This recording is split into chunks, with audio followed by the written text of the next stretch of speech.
2022년 9월 11일 주일 함께 은혜를 나누실 하나님 말씀은 구약성경 출애굽기 20장 1절부터 6절까지 말씀입니다. 출애굽기 20장 1절부터 6절 함께 봉독합니다. 하나님이 이 모든 말씀으로 말씀하여 이르시되 나는 너를 애굽 땅 종되었었던 집에서 인도하여 낸 네 하나님 여호와니라. 너는 나 외에는 다른 신들을 내게 두지 말라. 너를 위하여 새긴 우상을 만들지 말고 또 위로 하늘에 있는 것이나 아래로 땅에 있는 것이나 땅 아래 물속에 있는 것에 어떤 형상도 만들지 말며 그것들에게 절하지 말며 그것들을 섬기지 말라.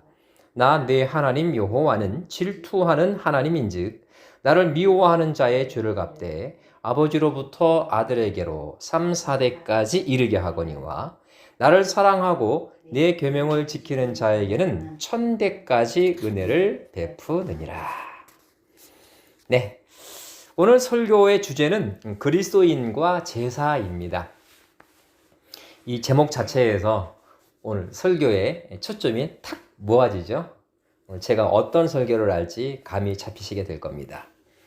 저는 신학교 3학년 때 전도사 생활을 시작했습니다. 동기들 가운데에선 아마 제일 빠른 축에 속했습니다.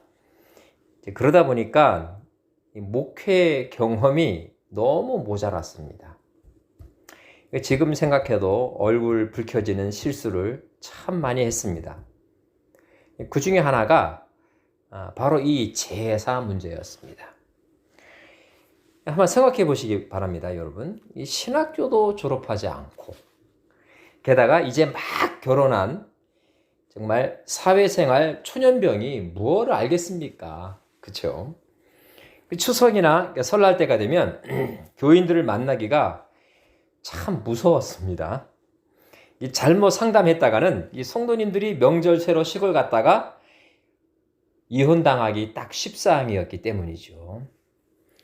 그래서 교구실의 목회 선배님들께 이 자문을 해봤습니다. 그런데 뭐 딱히 정답이 없더라고요. 신학교에서도 이런 실천 신학적인 부분은 거의 다루지를 않았습니다. 지금 생각해도 참 아쉬워요. 이 설교를 준비하면서 도대체 나는 무슨 정신으로 그때 시골로 내려가는 집사님들 혹은 권사님들 아니면 평신도 여러분께 어떤 상담을 해드렸지? 이런 생각을 쥐어짜봐도 기억이 1도 나지를 않더라고요. 그만큼 정신없이 아마 상담을 했다는 것 같습니다. 아마도 이랬던 것 같아요. 제 생각엔. 무조건 제사상 앞에서 절하지 마세요. 목숨 걸고 신앙을 지키세요. 이러지 않았을까? 그런 생각이 듭니다. 그래서 오늘 말씀을 준비했습니다. 이 제사에 대한 아주 기본적인, 기초적인 부분이라도 우리가 제대로 준비하면 이 명절 제사에 대한 이 기독교적 입장을 친지들에게 좀 설명할 수 있지 않을까. 그런 바람을 가지고 제가 이 말씀을 준비했습니다. 사랑하는 교우 여러분, 이 조상을 조상 신으로 간주하면 부모님 돌아가신 날 자손들이 제사를 지내는 것은 분명히 우상 숭배가 됩니다. 그러니까 부모님이 돌아가신 날 후손들이 제사상을 차려놓고 이 절하는 풍습은 명백히 유교적인 전통입니다. 그렇다면 여기서 유교가 과연 기독교나 불교 같은 종교인가 하는 문제가 생겨나게 되지요. 그러니까 유교가 종교인가 아니면 조선시대부터 이어져 내려온 국가 통치 철학인가 혹은 가치 규범인가의 문제는 정말 우리를 헷갈리게 합니다. 만일 유교가 종교이면 조상을 신으로 섬기는 것이니까 뭐가 됩니까? 우상 숭배가 됩니다. 그저 하나의 윤리적 규범, 가치, 잣대라고 한다면 제사는 그저 조상을 기념하는 행위가 되니까 뭐가 됩니까? 우상 숭배가 되지 않습니다. 그러니까 우리가 혼동이 되는 거예요. 이렇게 유교가 종교인가 혹은 아닌가 하는 문제는 돌아가신 부모님 혹은 조상님들이 우상이 되느냐 아니냐의 문제로 비화가 되는 겁니다. 이 이슈는요, 신학자를 비롯한 종교학자들마다 각기 다른 견해를 갖고 있습니다. 그래서 혼란도 부추기는 거예요. 이런 차원에서 이 문제에 대한 속 시원한 답은 사실 없습니다. 여러분께 대단히 미안한 감이 없지 않아 있어요. 하지만 저 나름대로 연구한 결과를 여러분께 세 가지로 압축해서 말씀드릴 수는 있습니다. 그래서 아마 상당한 참고가 될 거예요. 첫째는요, 바로 제사상의 위패를 제거하면 유교는요, 종교성을 잃게 됩니다. 이 위패는 신주 혹은 신위라고 부릅니다만 모두 뭐가 들어갑니까? 신자가 들어가네요. 그죠? 신주, 신위 혹은 위패. 이 위패 내용에 대한 예를 하나 들어드릴게요. 여러분의 이해를 돕기 위해서. 이렇게 아마 이런 위패문을 쓸 수 있겠죠? 현비, 유인, 밀양, 후인, 박씨, 신위. 이해가 좀 되십니까? 이 한자 하나하나마다 다 뜻이 있는데 오늘 설명드리지 않겠습니다. 단지 이게 무슨 뜻이냐면 밀양 박씨의 후손인 어머님의 신위 이런 뜻이 됩니다. 이 중에서도 문제가 되는 문구가 있죠. 탁 다가오죠. 여러분 벌써 가슴속에. 신위 이 말이 문제가 됩니다. 죽은 사람의 영혼을 모셔놓은 신령한 나무패라는 뜻입니다. 이게. 바로 이 부분만 해결하면 유교를 그냥 하나의 가치, 즉 윤리적 규범으로 묶어둘 수 있게 됩니다.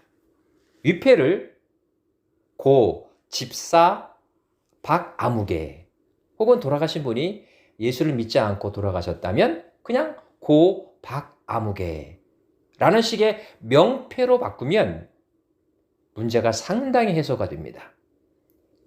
그런 더 좋은 것은요. 아예 위패나 혹은 명패를 제사상에서 아예 그냥 제거하면 제일 좋습니다. 여러분 한번 제사상 추억을 떠올려 보시겠습니까? 제사상 맨 앞에는 뭐가 있죠? 맨 앞에 위패가 있으면 맨 앞에 뭐가 있습니까? 위패 바로 앞에는 밥, 설날 때는 떡국을 넣죠. 밥 혹은 떡국이 담긴 그릇이 있고요. 그것을 떠먹을 수 있도록 수저가 놓여져 있습니다. 뭐 젓가락도 놓일 수 있죠. 이게 뭡니까? 왜 이렇게 놓습니까? 조상신이 오셔서 좀 떠 잡수세요. 9,000원을 떠 도느라고 얼마나 배가 고프세요? 하면서 좀 일할 만큼은 좀 푸짐하게 드세요. 그런 의미입니다. 그러니까 이 위패를 명패로 바꾸면 제사상이 아주 간소해지게 됩니다. 그렇죠? 생각해 보세요. 많은 부분이 제거가 되니까요. 자, 다음으로는 두 번째죠. 제사상에 놓여진 향로를요. 이 향로를 분리하면 됩니다. 사실 많은 기독교인들이 절하는 것과 제사 음식 먹는 것에 초점을 맞추지만 제가 볼 때는요.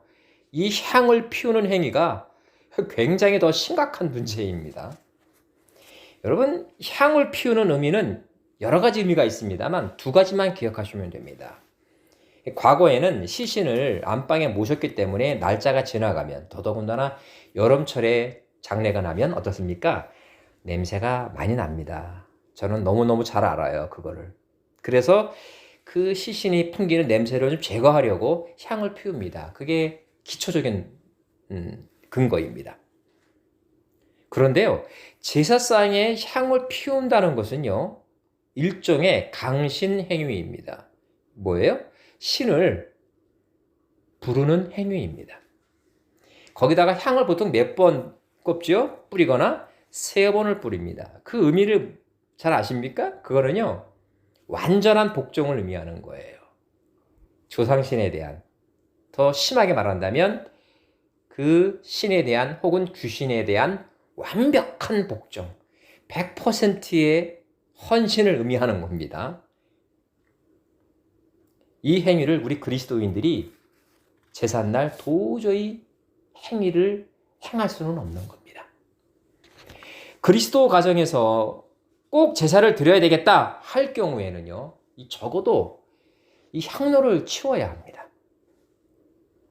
마지막 세 번째로, 위패와 향로가 있는 제사상 앞에서는요, 절을 해서는 안 됩니다.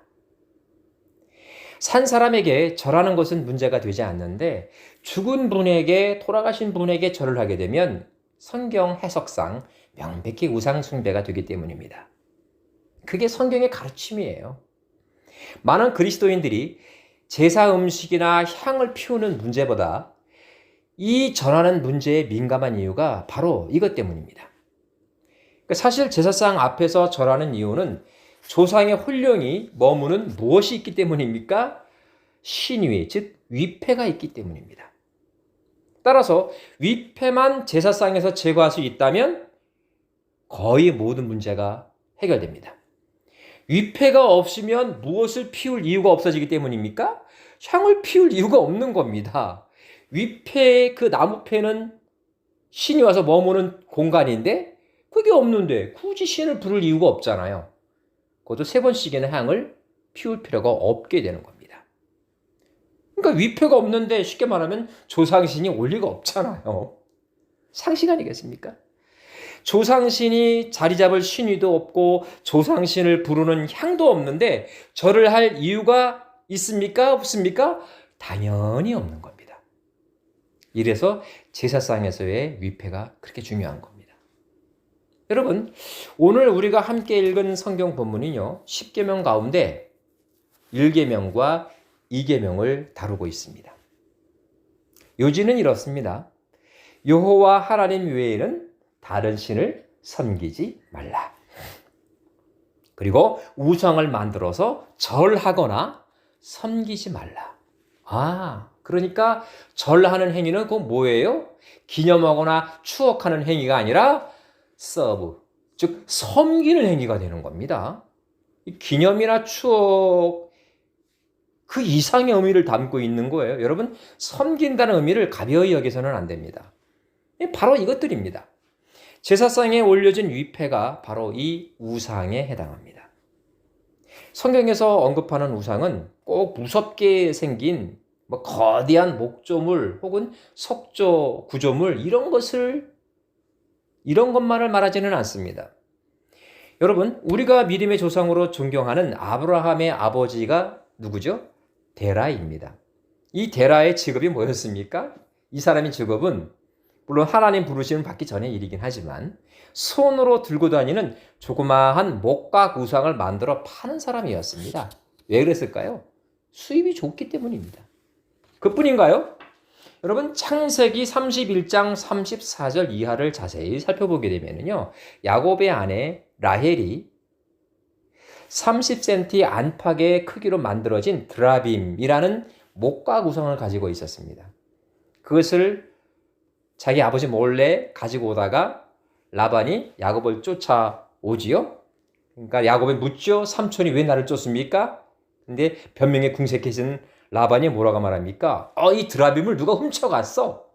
그런 명분을 대지 않습니까? 바로 그 목가구상 드라빔입니다. 이게 바로 위패와 성격이 똑같은 겁니다. 우리 믿음의 선배들 역시 하나님의 부르심을 받기 전에는요, 우상 숭배에서 자유롭지 못했다는 증거가 됩니다.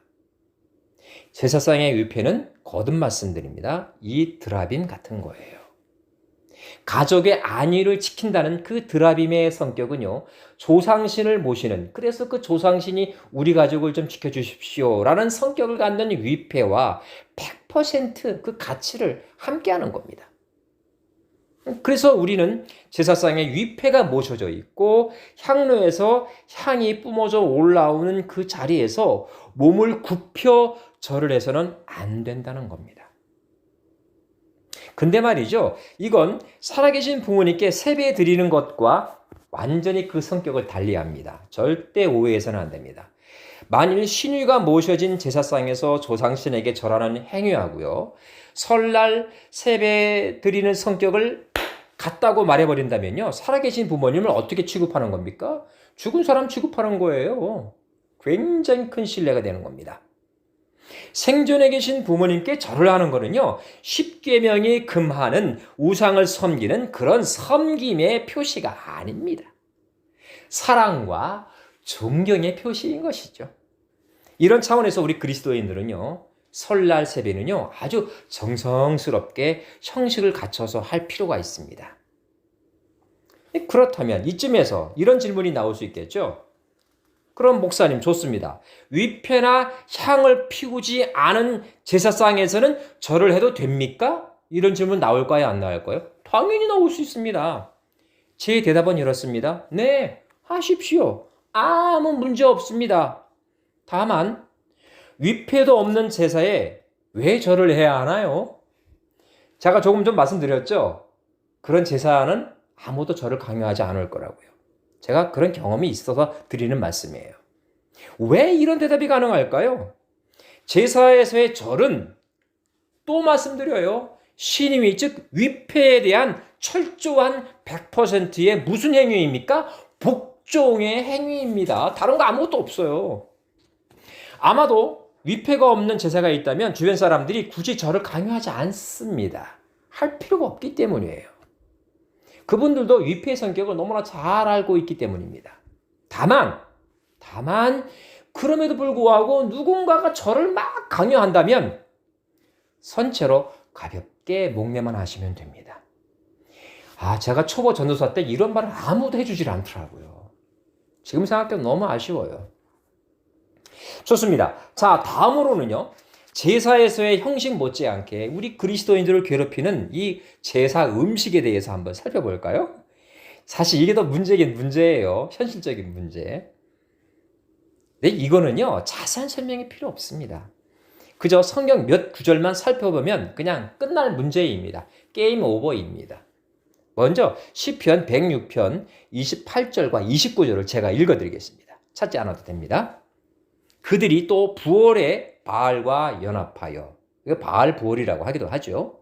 죽은 자에게 제사한 음식을 먹어서 그 행위로 주를 경노하게 함으로써 재앙이 그들 중에 크게 유행하였도다. 시편 기자가 과거를 회상하면서 읊조리고 있는 내용이에요. 이 시편 기자는요, 모세가 광야에서 이스라엘 사람들을 인도하는 과정에서 발생한 우상 숭배에 대해 이야기하고 있는 겁니다. 바알 신에게 바쳐진 음식을 먹는 행위 때문에 자기 조상들 그 많은 숫자가 하나님께 심판을 받았다는 거예요. 쉽게 말하면 많이 죽었다 그겁니다. 이 말씀을 가만히 음미해 보면 바알 신과 죽은 자가 동일시되고 있다는 것을 금방 우리는 알게 됩니다. 죽은 사람에게 제사를 지낼 때 우상 숭배하듯이 해서는 하나님 앞에 뭐가 된다? 죄가 된다 이 뜻입니다.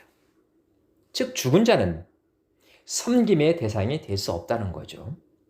기념하고 추억하는 대상은 될 수 있을지언정 후손들이 안위를 보장해주는 그런 신의 위치에 설 수는 없다 그 뜻입니다.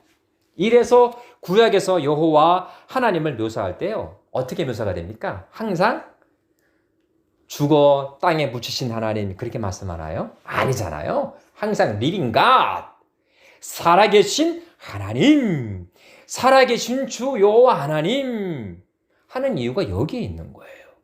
죽은 신과는 죽은 자와는 차원을 달리하는 거죠. 히브리서 기자 역시 히브리서는 구약에 없습니다. 신약에 있습니다. 우리에게 이렇게 말하잖아요. 예수 그리스도는 어제나 오늘이나 영원토록 동일하다. 같은 차원입니다. 자, 제가 읽어드린 이 시편 106편의 핵심은요. 다른 게 아닙니다. 우상에게 바쳐진 음식 자체에 문제가 있었다라기보다는 죽은 자를 우상 숭배하듯이 제사를 지내는 그 현장에, 그 장소에 이스라엘 사람들이 어떻게 했다? 참여한 것이 문제다 이 뜻입니다. 음식이 뭔 죄겠어요, 음식이. 다만 그 음식이 우상 숭배 드리는 현장 그 제사상에 올려진 것이 문제였다 이 뜻입니다. 사실 제사 음식을 그리스도인들이 먹는 문제에 대해서는요. 구약보단 신약이 더 정확히 설명이 되어 있어요. 사도 바울이 거기에 대해서 명확하게 그 의미를 해석을 해주고 있습니다. 먼저 고린도전서 8장 4절부터 13절 가운데 이 제사와 관련된 부분을 제가 몇 구절 뽑아서 읽어드리겠습니다. 그러므로 우상의 제물을 먹는 일에 대하여는 우리가 우상은 세상에 아무것도 아니며 또한 하나님은 한 분밖에 없는 줄 아노라. 4절입니다. 그러나 이 지식은 모든 사람에게 있는 것은 아니므로 어떤 이들은 지금까지 우상에 대한 습관이 있어서 우상의 제물을 알고 먹는 거로 그들의 양심이 악해지고 더러워졌다. 7절입니다. 음식은 우리를 하나님 앞에 내세우지 못하나니 우리가 먹지 않는다고 해서 더 못 사는 것도 아니고 참 멋진 표현 아닙니까? 먹는다고 해서 더 잘 사는 것도 아니니라. 정말 사도 바울 만세입니다. 8절. 그런즉 너희의 자유가 믿음이 약한 자들에게 걸려 넘어지게 하는 것이 되지 않도록 조심하라. 9절. 이게 핵심인 거예요. 이게 핵심. 고린도전서는요. 사도 바울이 고린도 교회를 위해 쓴 편지지 않습니까? 목회 서신입니다. 여러분도 잘 아시는 내용이죠. 그런데 방금 제가 읽어드린 부분을 음미해 보면, 상고해 보면 고린도 지역의 우상에게 제사한 음식 때문에 큰 문제가 있었음을 알게 되는 거죠. 이 제사 음식이 교회뿐만 아니라 사회적으로도 큰 문제가 되었다 이 뜻입니다. 왜냐하면 고린도전서 8장 내용만으로도 충분할 텐데 넘치잖아요. 제가 발췌한 것만도 여러 절인데요. 이 제사 음식에 대한 내용이 고린도전서 8장만으로도 충분할 텐데 이런 생각이 듦에도 불구하고 바울 사도는요. 뭔가 부족함을 느낀 것 같아요. 그래서 10장에서 곧장 그 내용을 보충합니다. 10장 25절부터 33절 제가 간략하게 읽어드리겠습니다. 무릇 시장에서 파는 것은 양심을 위하여 묻지 말고 먹으라. 불신자 중 누가 너희를 청할 때에 너희가 가고자 하거든 너희 앞에 차려놓은 것은 무엇이든지 양심을 위하여 묻지 말고 먹지 말라가 아닙니다. 먹으라입니다. 그런데 누가 너희에게 이것이 재물이라 말하거든 알게 한 자와 그의 양심을 위하여 먹지 말라입니다. 헷갈리죠. 어느 때는 먹어라, 어느 때는 먹지 말라. 근데 그 기준이 뭡니까? 내가 아니고 상대방입니다. 이거 굉장히 중요한 거예요. 이 양심 판단의 기준이 누구입니까? 내가 아니고 제3자입니다. 이거 꼭 잊으시면 안 됩니다. 나와 같이 모든 일에 모든 사람을 기쁘게 하여 자신의 유익을 구하지 아니하고 많은 사람의 유익을 위하여 그들로 구원을 받게 하라. 음식 문제로 인해서 그들이 구원의 반열에서 벗어나는 것을 예방하라 그것입니다. 여러분 어떤가요? 이 고린도전서 8장과 10장의 내용이 큰 차이가 있어 보이나요? 아닙니다. 굉장히 유사합니다. 사실 그 내용이 거의 똑같습니다. 천하의 사도 바울이 이런 실수를 할까요? 아닙니다. 의도가 있는 거예요. 사도 바울이 제사 음식에 대해 그만큼 민감하게 반응을 하고 있다는 뜻이지요. 2022년 현대를 살아가는 우리들이나 바울 시대의 그리스도인 모두가 똑같은 형편에 처해 있다는 뜻입니다. 그런데 말입니다. 여러분 고린도전서 10장 25절에 뭐라고 되어 있냐면요. 이렇게 되어 있습니다. 무릇 시장에서 파는 것은 양심을 위하여 묻지 말고 먹으라. 시장에서 뭘 팔았다고요? 재물을 팔았다는 뜻입니다. 당시 고린도 근처에는요, 아폴론 신전이 있었습니다. 그곳에 바쳐진 재물들이 시장에 쏟아져 나왔습니다. 그 많은 재물을 다 먹을 수가 없잖아요, 제사장들이. 그래서 일반인들에게 판매가 되어졌습니다. 아마 제 생각에는 비싸게 팔았으면 판매가 안 되었겠죠. 상대적으로 저렴했던 것 같습니다. 그것을 일부 그리스도인들이 사서 먹은 거예요. 어디에서? 시장에서. 그것을 다른 그리스도인들이 지적을 하면서 당신들은 성경대로 살고 있지 않습니다. 라고 지적을 한 것 같아요. 이 문제가 점점 커지게 된 겁니다. 결국 사도 바울이 펜을 들어서 고린도 교회에 해결책을 제시한 거죠. 바울 선생께서 이 편지를 통한 그 교회의 신자들에게 말한 핵심은 이것입니다. 잘 들으세요. 재물을 먹었느냐 아니냐가 문제가 아니고 그 음식으로 인해 다른 형제가 넘어졌느냐 혹은 아니냐가 핵심이야 이겁니다. 이거 하나만 기억하면 돼요.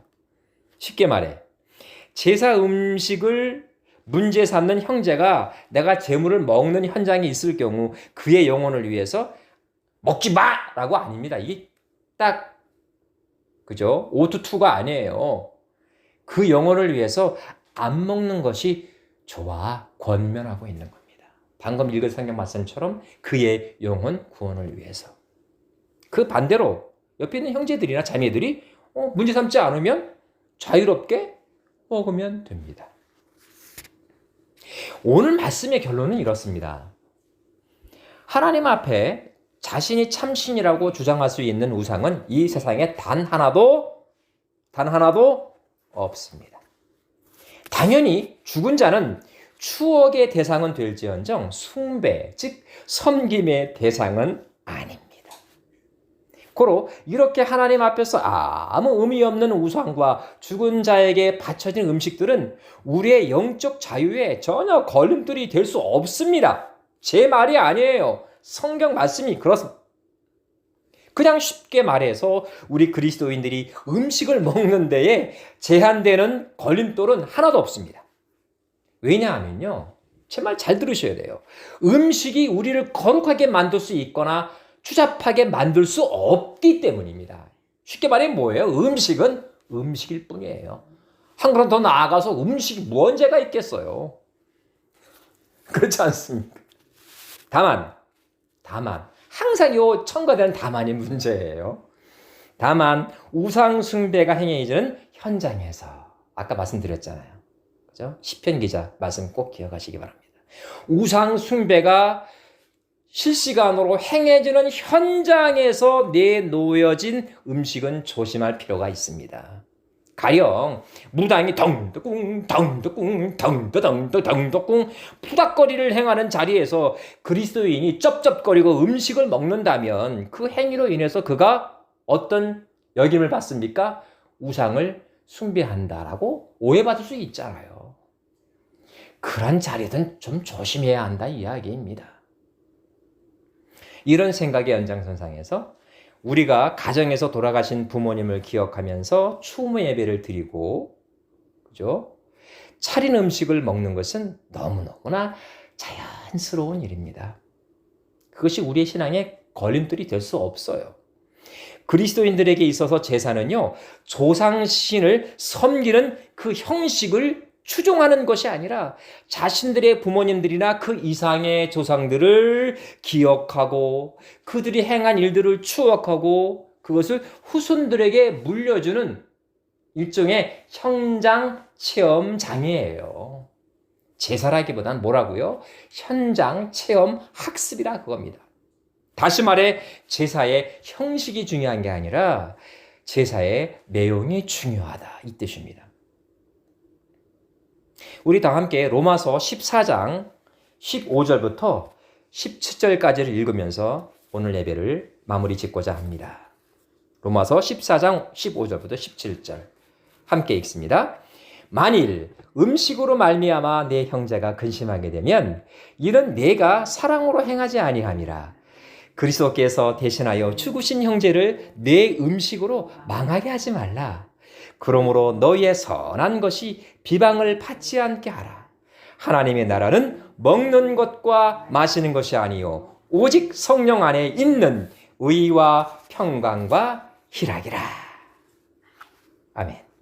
제사 음식을 먹는 것 자체가 우리 믿음에 결코 방해가 될 수 없습니다.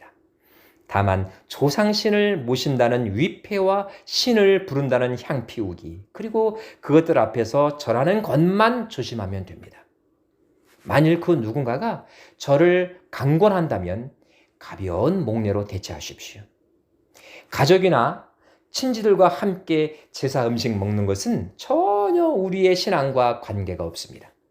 단지 믿음이 연약한 나의 믿음의 형제들을 위해서 때때로는 제사 음식을 멀리할 필요는 있습니다. 예수님께서는요, 구약의 율법을 완성하신 분이십니다. 믿습니까? 그래서 그리스도인들은요, 구약의 피 비린내 나는 제사를 드리지 않아도 됩니다. 단지 주일에 드리는 예배로 우리는 그것을 훌륭히 대체하고 있습니다. 거듭 말씀드립니다. 하나님 나라는 먹는 것과 마시는 것에 있지 않습니다. 하나님 나라는 진리 안에서의 한없는 자유, 그리고 의와 평강과 희락입니다. 조상을 기념하는 추모 예배를 통해서요, 이 자유를 만끽할 수 있는 여러분 모두가 될 수 있으시기를 예수님의 이름으로 간절히 축원합니다. 기도하겠습니다. 하나님, 이젠 시대가 달라져서 명절이 되어도 해외로 여행을 떠나는 시대가 되었습니다. 다만 일부 종가댁에서는 여전히 제사를 드리고 있지요. 이런 가정에 속한 그리스도인들이 간혹 갈등을 겪습니다. 오늘 말씀이 이런 분들께 조그마한 도움이 되었으면 합니다. 제사라는 파편적인 신앙의 한 부분으로 인해서 근본적인 우리 신앙의 뿌리가 흔들리지 않도록 저희들을 굳건히 붙들어 주옵소서. 예수님의 이름으로 간절히 기도 올리옵나이다. 아멘.